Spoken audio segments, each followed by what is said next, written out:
Hey folks, my name's Dustin and I'm out here doing it.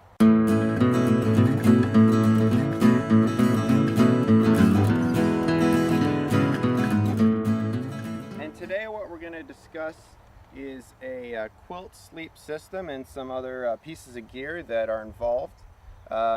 Here on the table laid out we have this gray Neo Air X-Therm, and this is a 4 seasons sleeping pad.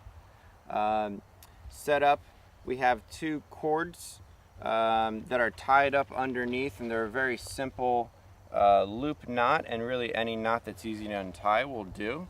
And this is for our quilt that we will be using. Now I do have a quick tip for y'all. If you are indeed using a trash compactor bag to keep your sleep gear dry on the inside of your pack, there's a little trick if you're using an inflatable sleeping bag. And what it is to you can put a square of duct tape starting out, and then we'll go ahead and we'll cut a little hole into the duct tape. Okay, and I'm going to do that with my Leatherman squirt. Real small, lightweight option. Okay. So how I'm going to do that is I'll actually just fold it in half and cut a semicircle. And this is in the corner of your trash compactor bag.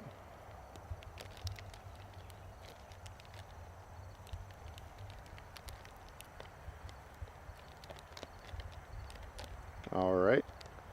Put that off to the side. Now, what you're going to want to do is make sure that the hole is big enough to fit the valve.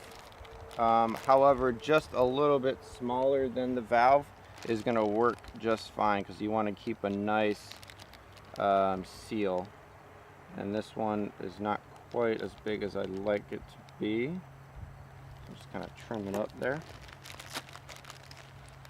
So you go ahead and you fit the valve over the duct tape like that. And this works really well at high altitude when you don't want to use your breath. It also helps preventing moisture from getting into your sleeping bag. And what that'll do is that'll kind of degrade the sleeping pad a lot faster than if you were to use this method. So what you do is you can catch air and you can inflate the sleeping bag just like this. And it really helps to be standing up, of course, as well as it helps to have the sleeping pad already rolled out to its full length. And that just prevents any possible back pressure. But as you can see, this is really easy compared to blowing it up the traditional way.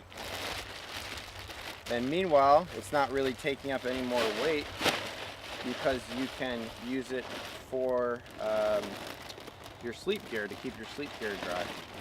Alright, and once we have the sleeping pad inflated, go ahead and take that off. Make sure the valve is closed. Now, again, a good reason to use something like this system, this blow-up bag system, is to prevent growth on the inside of your sleeping pad. There could possibly be growth because of the moisture that your breath would give. Now there is some moisture in the air, but a lot less than if you were to blow into the bag. So we have our cords wrapped around our sleeping pad. Next we're going to get out our Katabatic 5-degree quilt. Alright, so we kind of loft it up there. And built into the quilt, we actually do have these hooks, okay? And we're going to take the hook, click it into the cord.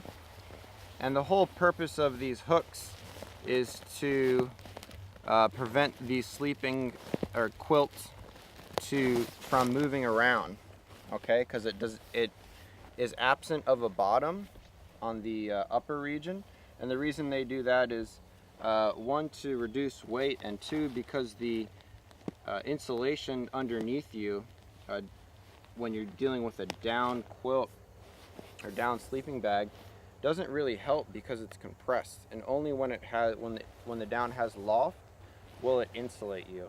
So this is cutting out weight without losing any warmth, which is nice. So you can see on both sides there's 4 attachments, and I'll lift it up here so you can kind of see it's attached to the sleeping pad. And what's nice is because it's on cords, it moves around with you, so you're not feeling tied down into your sleeping pad. But in a sense it's good, because if you're a roller, you may not be as likely to roll off your sleeping pad. Alright. When you're traveling with an inflatable air mattress, you definitely want to carry a field repair kit.